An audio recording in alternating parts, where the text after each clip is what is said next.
Prime Minister Modi holds bilateral meet with his Danish counterpart Mette Frederiksen. In a joint statement, Prime Minister Modi expresses happiness that Denmark has become a member of the International Solar Alliance. Great green strategic partnership between the two countries reviewed.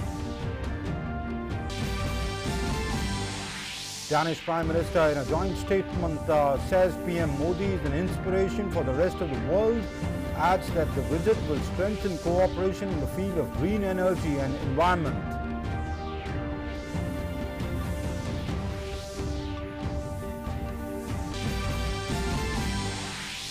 Defence Minister Rajnath Singh presents gallantry and meritorious service medals to Indian Coast Guard personnel. Says coastal guards hold important place in the world's best maritime forces. Adds that an emerging maritime power, India aims for security of all countries in the region.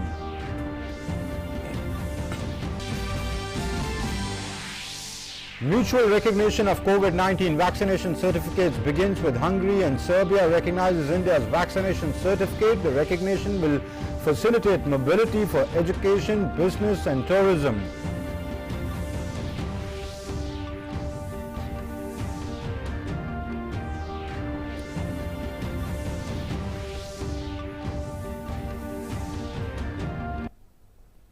Good afternoon. Welcome to the news at this hour. I'm Amritpal Singh. Those were the headlines, and now the news in detail. Prime Minister Narendra Modi and Danish Prime Minister Mette Frederiksen today held bilateral talks, followed by delegation-level talks at the Hyderabad House in New Delhi.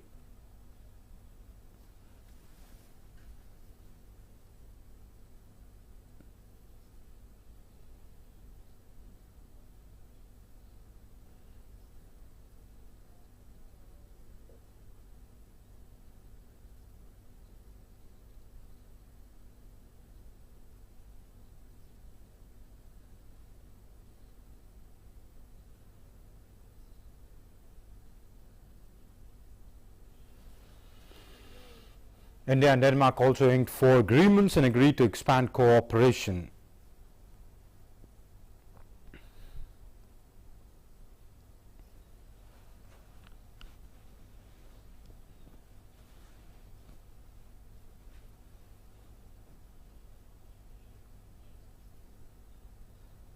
In a joint statement after the talks, Prime Minister Modi said that India and Denmark have continued its cooperation even during the pandemic. He said our virtual summit a year ago, both the countries had taken a historic decision of green strategic partnership. Prime Minister Modi said it shows that both India and Denmark are dedicated towards the environment, and both countries reviewed the green strategic partnership. Prime Minister Modi also expressed happiness that Denmark has become a member of the International Solar Alliance.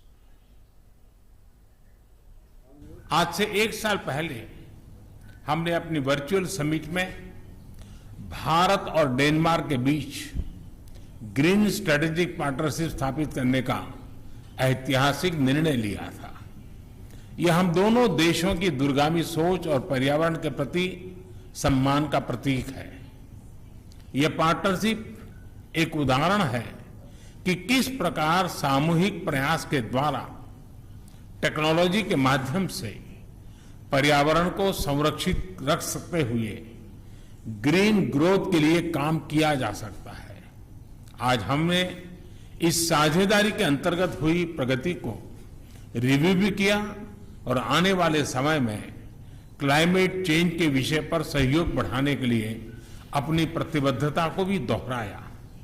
इस संदर्भ में यह भी बहुत प्रसन्नता की बात है कि डेनमार्क इंटरनेशनल सोलर अलायंस का सदस्य बन गया है। हमारे सहयोग में यह एक नया आयाम जुड़ा है। Prime Minister Modi said that both countries will work on several technologies in the sectors of food safety, cold chain, foods processing, fertilizers, fisheries, aquaculture and others. Prime Minister Modi said India and Denmark will also coordinate in smart water resource management and efficient supply chain sectors. Danish कंपनियों के लिए भारत नया नहीं है। Energy, food processing, logistics, infrastructure, machinery, software आदि अनेक क्षेत्रों में डेनिश कंपनियां लंबे समय से भारत में काम कर रही है। उन्होंने न सिर्फ मेक इन इंडिया बल्कि make in India for the world को सफल बनाने में महत्वपूर्ण योगदान दिया है। भारत की प्रगति के लिए जो हमारा विजन है, जिस स्केल और स्पीड से हम आगे बढ़ना चाहते हैं, उसमें डेनिश एक्सपर्टाइज और डेनिश टेक्नोलॉजी बहुत महत्वपूर्ण भूमिका अदा कर सकते। The Danish Prime Minister said that Prime Minister Modi is an inspiration for the rest of the world.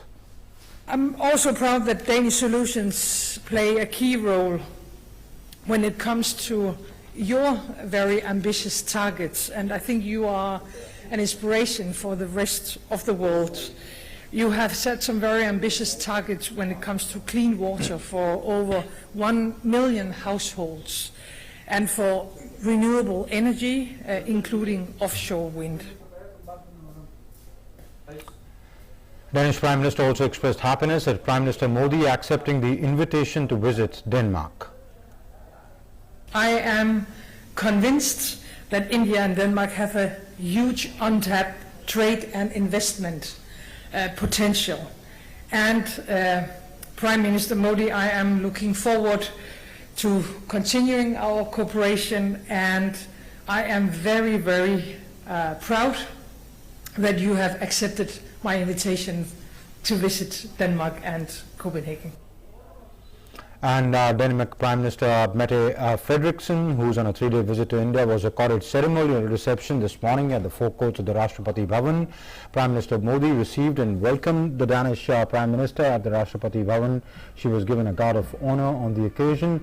Speaking to media persons, Frederiksen said that Denmark considers India as a close partner, and she sees the visit as a milestone for Denmark-India bilateral relations.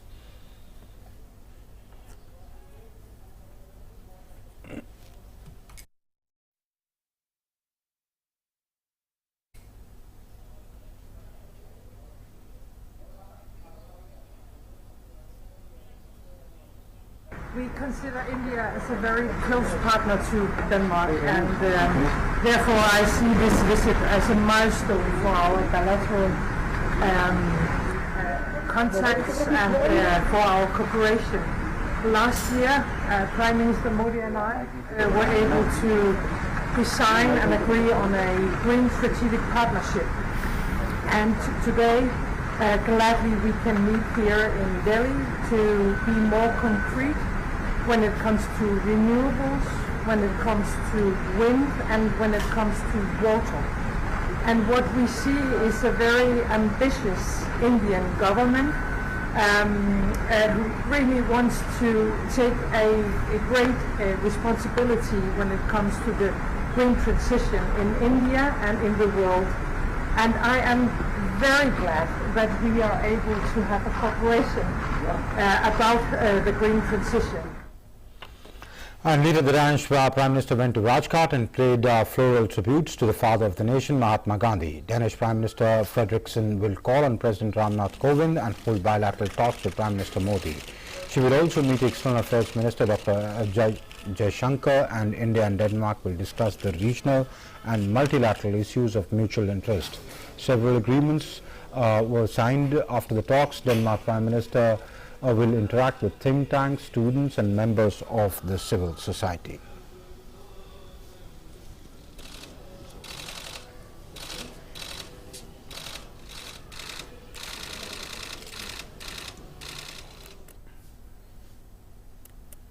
External Affairs Minister Dr. Jaishankar will be visiting the Kyrgyz Republic in Kazakhstan and Armenia between the 10th and 13th of October. The External Affairs Minister will be in Kyrgyz Republic on the 10th and 11th of October. He'll call on President of the Kyrgyz Republic and hold a bilateral meeting with Foreign Minister of Kyrgyzstan. Some agreements and MOUs are also expected to be signed during the visit. This will be Dr. Jaishankar's first visit to the country as External Affairs Minister.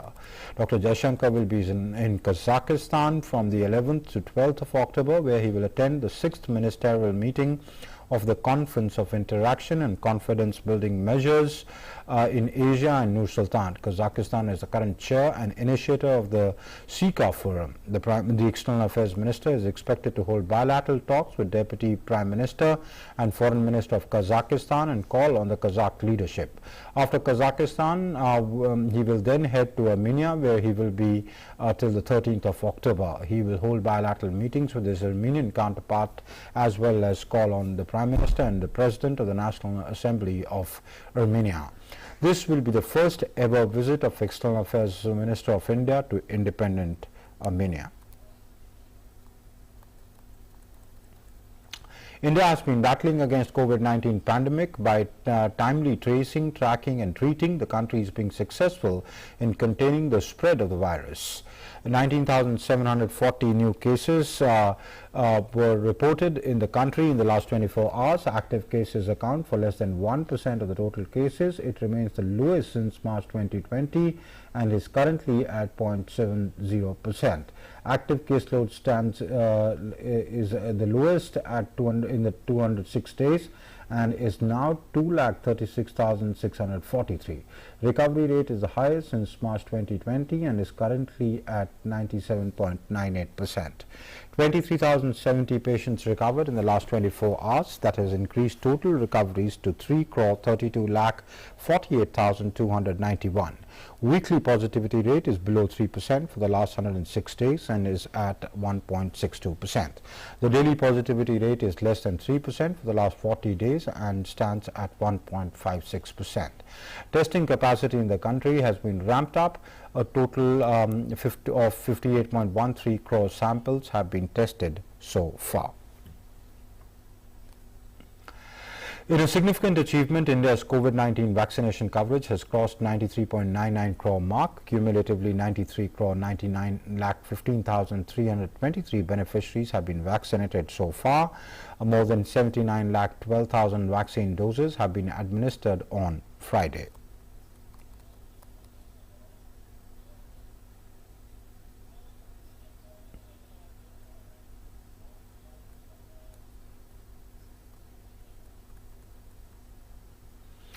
The Gujarat government has decided to extend the ongoing night curfew in 8 cities, that's Ahmedabad, Vadodara, Surat, Rajkot, Gandhinagar, Jamnagar, Junagadh and Bhavnagar by 1 month. The curfew will be in place between 12 a.m. and 6 a.m. till 20th of November. The state had earlier last month relaxed night curfew by 1 hour in the cities and permitted organization of Garba during the Navratri festival in housing societies and on the streets.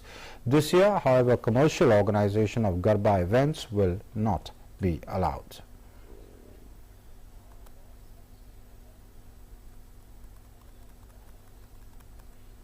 And Hungary and Serbia have agreed for mutual recognition of India's COVID-19 vaccination certificate.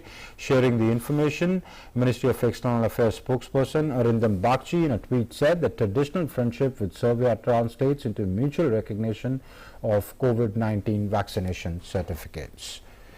The ME also said that mutual recognition of vaccination certificates will help cater to help people move across countries for education, business, tourism and other things in the post-pandemic world. The decisions come a day after the government of the UK removed requirement of mandatory quarantine for fully vaccinated Indians travelling to Britain from the 11th of October.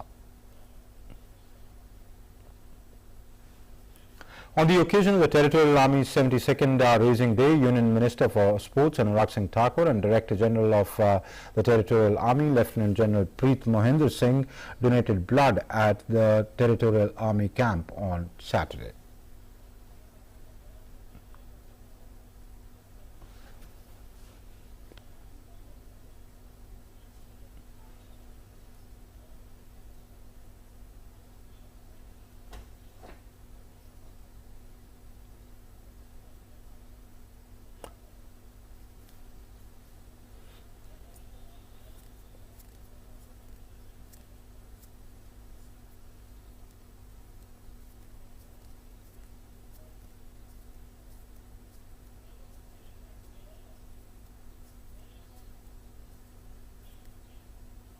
मैं अपने आप को सौभाग्यशाली समझता हूं कि उस परिवार से आता हूं जहां पर पीढ़ी दर पीढ़ी फौज में अपनी सेवाएं दी हैं। मुझे भी टेरिटोरियल आर्मी में अपनी सेवाएं देने का कुछ अवसर मिला है। आज अपने सभी ऑफिसर्स और जवानों के साथ मिलकर रक्तदान करने आया हूं, इस कार्यक्रम का हिस्सा बना हूं। मैं अपने सभी सीनियर ऑफिसर्स का आभार प्रकट करता हूं कि जिन्होंने इस तरह के कार्यक्रम का आयोजन किया, जहां एक और साइकिलिंग के माध्यम से स्वच्छ और स्वस्थ भारत की बात की हमने, दूसरी ओर रक्तदान करके अपनी ओर से देश के लिए एक और भी काम किया है। Defence Minister Rajnath Singh today presented gallantry and meritorious service medals to Indian Coast Guard personnel at the investiture ceremony held at the National Stadium complex in the national capital. Addressing the gathering, the Defence Minister said that the Indian Coast Guard started with 4 to 6 boats and now it has over 150 ships and 66 aircraft and holds an important place in the world's best maritime forces. Rajnath Singh added that it's not possible to ensure comprehensive internal and external security framework without strengthening maritime security.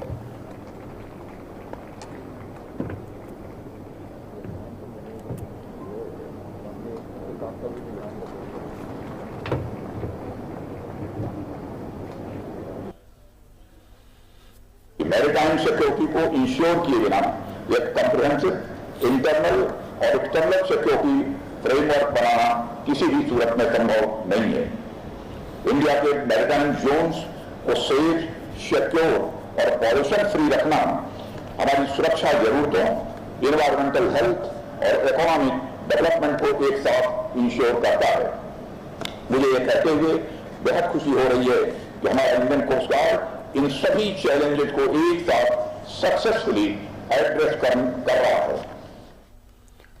The Defence Minister said that as an emerging maritime power, India aims for the security of all the countries in the region.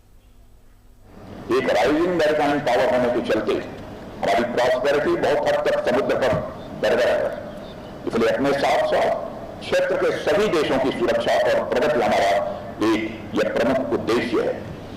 माननीय प्रधानमंत्री नरेंद्र मोदी जी के vision Sagar यानी security and growth for all in the region में यह उद्देश्य भली भांति स्पष्ट होता है। Son of Minister of State for Home Affairs Ajay Mishra Teni, son Ashish Mishra today arrived at the crime branch office in Lakhimpur. He was summoned by Uttar Pradesh police in connection with the Lakhimpur violence.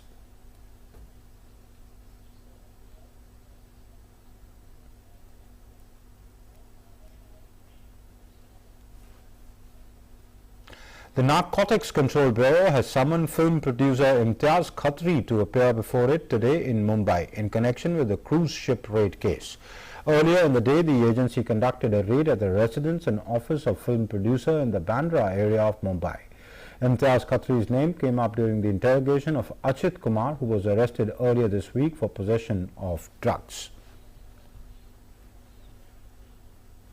Union Minister of State for Animal Husbandry and Fisheries as well as Information Broadcasting, Dr. L. Murugan, inaugurated the recirculatory aquaculture system facility at Avantipura in Jammu and Kashmir.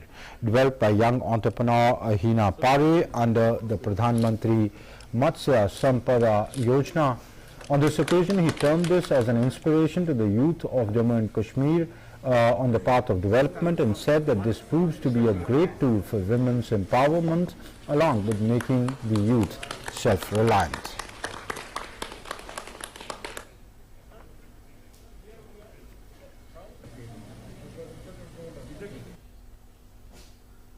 The Unity project where we are visiting this is our person Mariam Sakti, who are entertaining women entrepreneurs also, or first entrepreneur in this valley.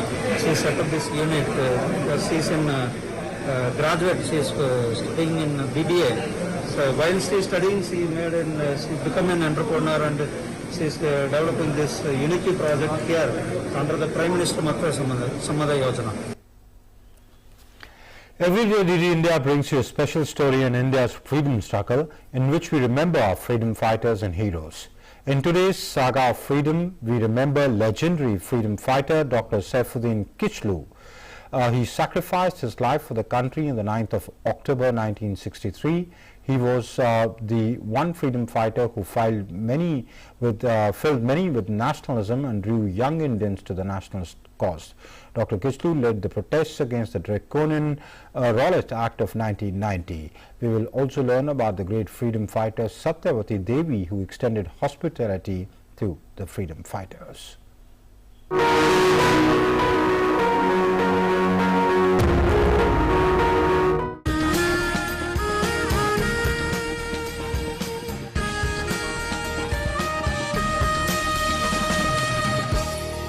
9th October is the death anniversary of a legendary freedom fighter, Dr. Saifuddin Kichlu, hailed as the hero of the Jallianwala Bagh protests against the draconian Rowlatt Act of 1919.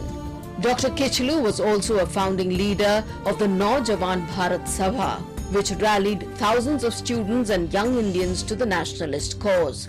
He was born on 15th January in 1888 in a Kashmiri family which had moved to Amritsar. A student of sharp intellect, Kichlu completed his bachelor's from Cambridge University in London and obtained his PhD from Germany. His revolutionary aspirations dated back to his Cambridge days when he actively participated in Majlis, a society formed by Indian students to discuss India's colonial woes. It was through these meetings that he met India's future Prime Minister Jawaharlal Nehru. Kichlu returned to India in 1913 and started practicing law in Amritsar. Professor Amandeep Bal, head of the Department of History in Guru Nanak Dev University, Amritsar, says, after his return from abroad, one thing that stood out vividly was Dr. Kichlu's devotion and love for the nation.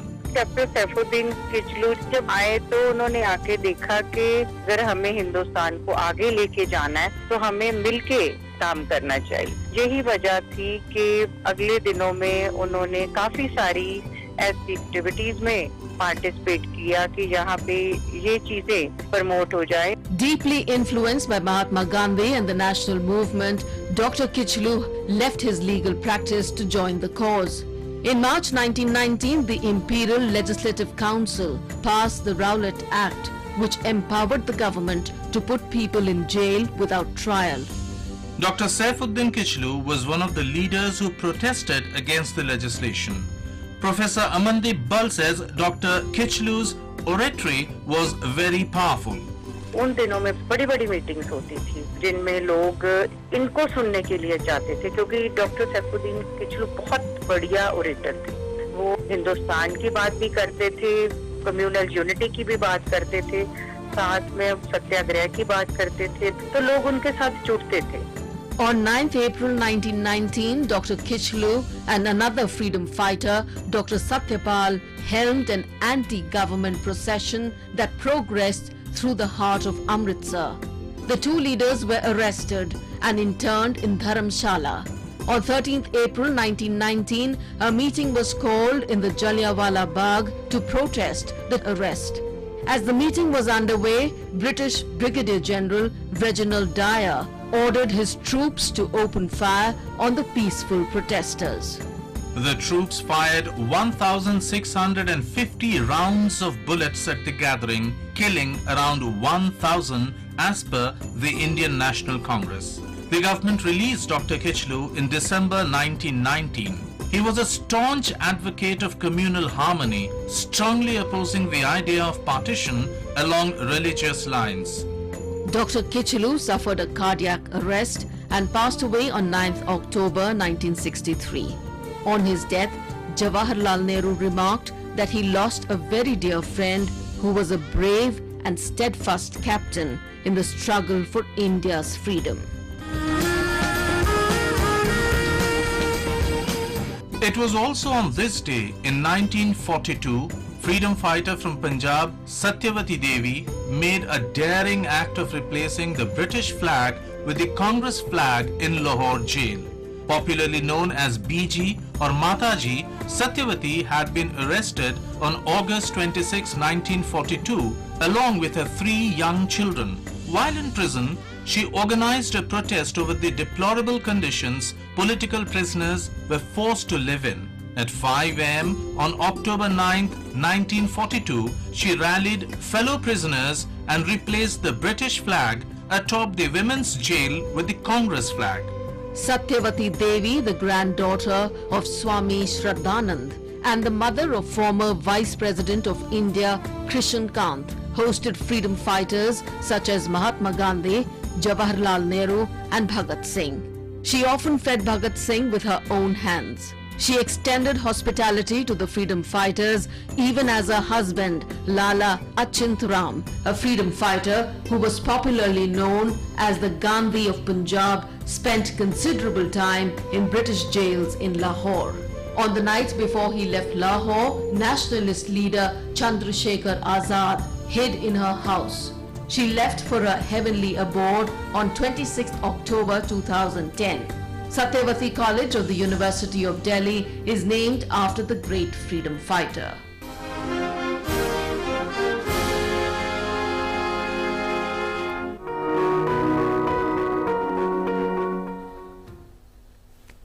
And that's it then in this newscast. Thanks for watching. Have a good day. Namaskar.